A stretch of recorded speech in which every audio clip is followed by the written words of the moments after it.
Assalamualaikum dan salam sejahtera. Nama saya Nurul Alia binti Saribini alias Bali, nombor matriks PA 251600697. Kumpulan kami akan membentangkan tajuk etika, ekologi dan pembangunan lestari. Membina pembangunan lestari melalui etika dan kesedaran ekologi. Secara ringkasnya, tajuk ini membincangkan bagaimana sikap, nilai dan kesedaran manusia terhadap alam sekitar yang memainkan peranan penting dalam memastikan pembangunan yang kita lakukan hari ini sama ada tidak merosakkan alam dan menjejaskan kehidupan generasi akan datang. Sebelum kami pergi dengan lebih lanjut, kami akan terangkan terlebih dahulu maksud beberapa konsep utama dalam tajuk ini. Seterusnya, kita beralih kepada penerangan serba sedikit mengenai etika ekologi, kesedaran ekologi dan pembangunan lestari. Etika ekologi merujuk kepada nilai, prinsip dan sikap moral manusia dalam berinteraksi dengan alam sekitar. Ia membimbing manusia untuk menentukan sama ada perbuatan tersebut adalah betul maupun salah dalam penggunaan sumber alam. Sebagai contoh, sikap tidak membuang sampah merata-rata dan mengelakkan pembalakan haram adalah amalan etika yang baik. Seterusnya adalah kesedaran ekologi. Kesedaran ekologi ialah tahap kefahaman dan kepekaan seseorang terhadap kepentingan menjaga alam sekitar dan kesan aktiviti manusia terhadap alam. Apabila seseorang mempunyai kesedaran ekologi yang tinggi, mereka akan lebih bertanggungjawab serta berjimat dalam penggunaan air, mengurangkan penggunaan plastik dan menyokong aktiviti pemeliharaan alam sekitar. Seterusnya adalah pembangunan lestari, di mana pembangunan lestari adalah merujuk kepada pembangunan yang memenuhi keperluan manusia pada masa kini tanpa menjejaskan keupayaan generasi akan datang untuk memenuhi keperluan mereka. Ini dicapai melalui pemeliharaan dan pemuliharaan alam sekitar, di mana pembangunan ekonomi, sosial dan alam sekitar perlu seimbang supaya alam tidak rosak dan kehidupan manusia dapat berterusan dalam jangka masa yang terdapat beberapa isu mengenai alam sekitar yang semakin serius pada masa kini. Antara isu utama yang sering kita lihat dan berlaku ialah pencemaran alam sekitar, perubahan iklim, dan kejadian tanah runtuh. Isu-isu ini semakin ketara, terutamanya di Sabah, dan kebanyakannya berpunca daripada tindakan dan kelakuan manusia, seperti aktiviti pembangunan yang tidak terkawal, pembalakan haram, pembuangan siksa secara tidak berhemah, serta penggunaan sumber alam yang berlebihan. Alam sekitar merupakan sumber yang sangat penting dalam kehidupan manusia dan juga hidupan lain. Ia bukan sahaja membekalkan keperluan asal seperti air, udara, makanan, malahan menjadi habitat kepada berbagai spesies flora dan fauna. Namun begitu, sikap manusia yang kurang bertanggungjawab telah menyebabkan keseimbangan ekosistem terganggu dan menjejaskan kesejahteraan hidup. Oleh itu, penerapan etika dan kesedaran ekologi amatlah penting dalam membentuk pembangunan lestari. Dengan adanya sikap bertanggungjawab dan kesedaran terhadap kepentingan alam sekitar, pembangunan dapat dilaksanakan secara lebih terancang dan beretika. Hal ini bertujuan untuk memastikan pemeliharaan dan pemuliharaan alam sekitar dapat dikekalkan demi kesejahteraan generasi kini dan akan datang.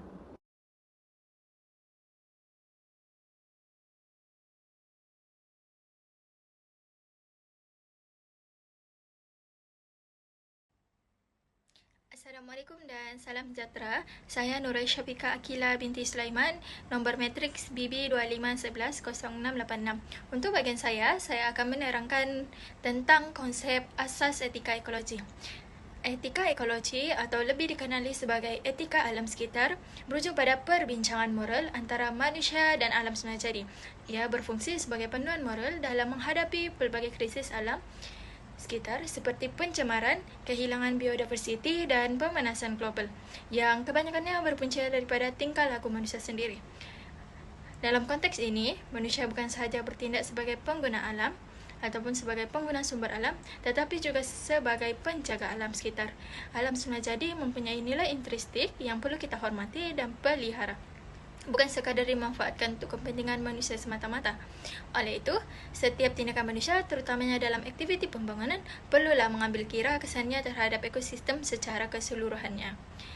Selain itu, manusia sangat bergantung kepada alam sekitar untuk meneruskan kehidupan harian seperti sumber makanan, air dan pendapatan.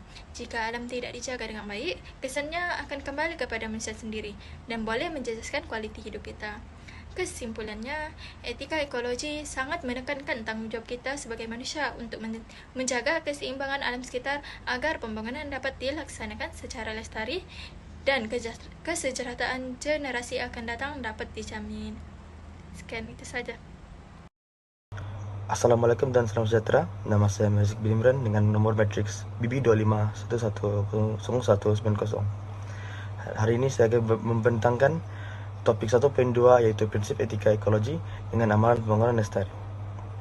Hubungan prinsip etika ekologi dan amalan pembangunan lestari bermula daripada pemikiran manusia, daripada penguasa alam kepada beberapa bahagian ekosistem. Secara etika, prinsip hormat terhadap alam menuntut manusia mengakui bahawa setiap komponen mempunyai hak untuk wujud. Dalam konteks pembangunan lestari, prinsip ini diterjemahkan melalui amalan pemeliharaan biodiversiti yang agresif. Selain itu, prinsip keadilan distributif memainkan peranan yang penting dalam pembentukan ekonomi yang saksama. Ini menegaskan bahawa beban kerosakan alam sekitar tidak seharusnya ditanggung secara tidak adil. Justru itu, pembangunan lestari menggunakan prinsip ini bagi meminimumkan pembaziran sumber dan pencemaran. Etika kepedulian pula menghubungkan moral manusia dengan kelangsungan generasi akan datang. Pelaburan besar dalam teknologi solar, angin, dan hidro bukan saja bertujuan untuk mengurangkan pelepasan karbon, tetapi langkah etika bagi keberkatan generasi akan datang. Prinsip berjaga-jaga pula berfungsi sebagai benteng etika terhadap ketidaktentuan sains. Apabila inovasi membawa kesan buruk, etika ekologi mewajibkan kita untuk mengambil langkah pencegahan awal. Kesemua prinsip ini wujud agar dapat memastikan kemajuan teknikal dan ekonomi sentiasa selari dengan batasan ekologi bumi. Sekian, terima kasih.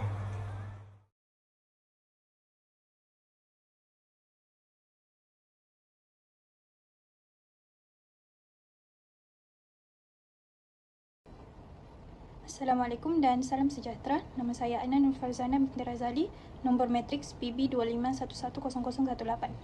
Hari ini saya akan membentangkan tentang objektif 2.1 iaitu kesan positif kesedaran terhadap pembangunan lestari.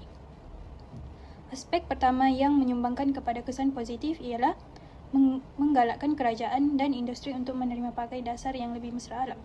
Misalnya, penggunaan tenaga boleh diperbaharui. Kesan yang akan wujud ialah kerajaan dapat mengurangkan pencemaran serta menyokong lagi pertumbuhan ekonomi dalam jangka masa yang panjang tanpa perlu merosakkan ekosistem. Seterusnya, aspek lain termasuklah meningkatkan kesedaran ekologi yang tinggi.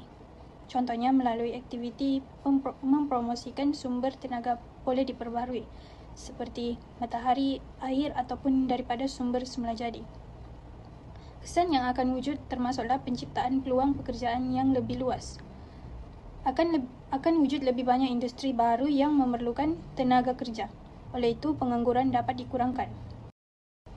Akhir sekali, aspek yang turut menyumbang kepada kesan positif ini termasuklah dengan membantu mengukuhkan tanggungjawab sosial.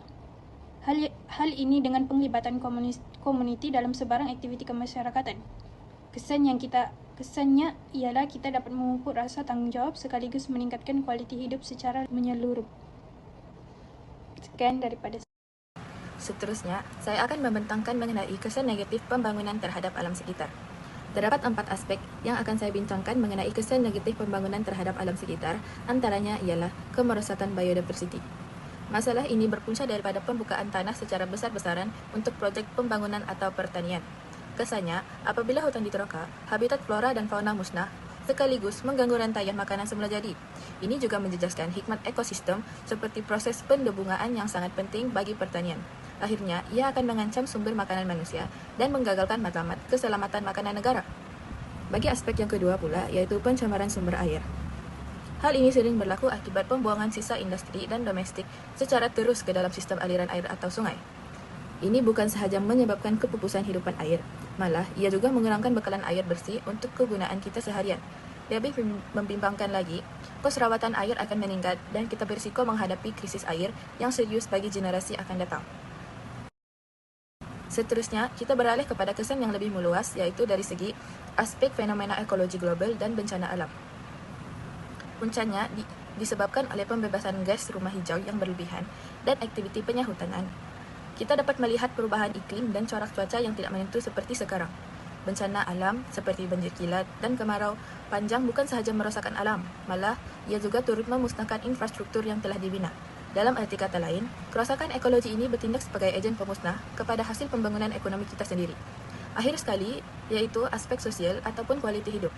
Pembangunan juga memberi kesan langsung kepada manusia melalui 3 isu utama, iaitu kesehatan, Pulau Haba Bandar, dan produktiviti.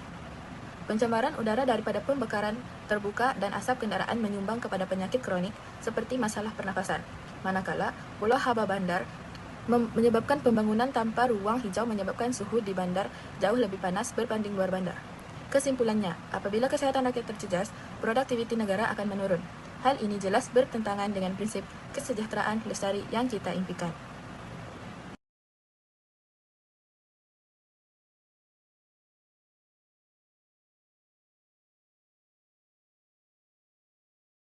Assalamualaikum warahmatullahi wabarakatuh. Nama saya Safia Balkis binti Zamanuddin. Saya memegang matriks BB25110442 dan saya akan memulakan pembentangan objektif yang ketiga, yaitu cabaran dalam mencapai keseimbangan antara pembangunan lestari dan ekologi. Baiklah, saya akan memulakan dengan 3.1, iaitu halangan dalam pelaksanaan pembangunan. Antara halangan utama dalam pelaksanaan pembangunan yang beretika dan lestari adalah yang pertama, kos yang tinggi. Teknologi hijau dan kaedah mencegah alam memerlukan kos yang besar. Oleh itu, keadaan ini menyukarkan kerajaan atau syarikat-syarikat kecil untuk melaksanakannya, terutama di negara membangun. Yang kedua adalah kurang kesedaran dalam kalangan masyarakat yang menjadi halangan. Masih ramai orang yang tidak peka tentang kepentingan menjaga alam, seperti sikap yang membuang sampah merata-rata. Yang seterusnya adalah kelemahan undang-undang. Walaupun undang-undang alam sekitar wujud, namun pelaksanaannya kurang tegas, menyebabkan pelanggaran terus berlaku. Yang selain itu, ada pihak yang mengutamakan keuntungan ekonomi. Mereka lebih fokus kepada keuntungan jangka pendek berbanding menjaga alam sekitar. Contohnya, mereka membuang minyak buangan ke sungai dan akhirnya menyebabkan pencemaran dan kerosakan ekosistem. Akhir sekali, eksploitasi sumber secara berlebihan menjadi cabaran yang besar untuk ekologi dan lestari. Tanpa kawalan yang tegas, sumber alam dieksploitasi secara berlebihan sehingga menjejaskan keseimbangan ekologi. Kesimpulannya, semua halangan ini perlu ditangani supaya pembangunan dapat dilaksanakan secara seimbang dan lestari. Berikut merupakan contoh daripada halangan yang wujud dalam pembangunan etika dan lestari, yaitu sungai kotor, penembangan hutan, dan pembuangan minyak kilang. Itu saja daripada saya akan menyerahkan pembentangan ini kepada pembentang lain. Sekian, terima kasih. Assalamualaikum dan salam sejahtera kepada semua. Saya Muhammad Haikal bin Amir Hamzah dengan nomor matriks BB25110535. Saya akan menjelaskan 4.2, yaitu faktor manusia dan ekonomi menyukarkan usaha menjaga kelestarian alam sekitar. Kelestarian alam sekitar bermaksud kita menjaga alam supaya sumber semula jadi dapat digunakan bukan saja sekarang tetapi juga oleh generasi akan datang. Namun usaha ini menjadi sukar karena faktor manusia dan faktor ekonomi. Dari segi faktor manusia, sikap manusia sendiri menjadi puncak utama. Ramai masih membuang sampah merata-rata, melakukan pembakaran terbuka, dan menggunakan plastik secara berlebihan. Selain itu, kurangnya kesadaran dan pendidikan tentang alam sekitar juga menyukarkan usaha pemeliharaan. Tidak hanya itu, pertambahan penduduk turut memberi tekanan kepada alam sekitar. Karena semakin ramai penduduk, semakin tinggi keperluan terhadap perumahan, makanan, dan tenaga. Pembangunan yang tidak terancang juga memberi kesan besar karena pembangunan bandar yang pesat tanpa perancangan yang baik boleh menyebabkan pencemaran dan masalah. Dari sudut ekonomi pula, banyak pihak lebih mementingkan keuntungan berbanding kelestarian alam sekitar. Industri sanggup mengabaikan kesan alam demi mengurangkan kos dan meningkatkan keuntungan. Selain itu, kos untuk menggunakan teknologi hijau juga adalah sangat tinggi. Ini menyukarkan negara membangun dan syarikat kecil untuk mengamalkannya. Simpulannya, faktor manusia dan ekonomi saling berkait dan mengurangkan usaha dan menyukarkan usaha menjaga kelestarian alam sekitar. Oleh itu, semua pihak perlu bekerja sama untuk memastikan pembangunan seimbang dan pemeliharaan alam demi masa depan yang lebih baik. Itu saja. Assalamualaikum dan salam sejahtera. Nama saya Ahmad Zunairi bin Nawaljari, nomor matriks BB25110627. Baiklah, seterusnya adalah kesimpulan. Secara kesimpulannya, etika ekologi sangat penting dalam memastikan pembangunan lestari dapat dilaksanakan tanpa menjejaskan alam sekitar. Pembangunan yang tidak terkawal boleh merosakkan ekosistem dan kualiti hidup manusia. Oleh itu, kesadaran dan tanggung jawab semua pihak amat diperlukan demi kesejahteraan generasi masa kini dan akan datang. Sekian, terima kasih.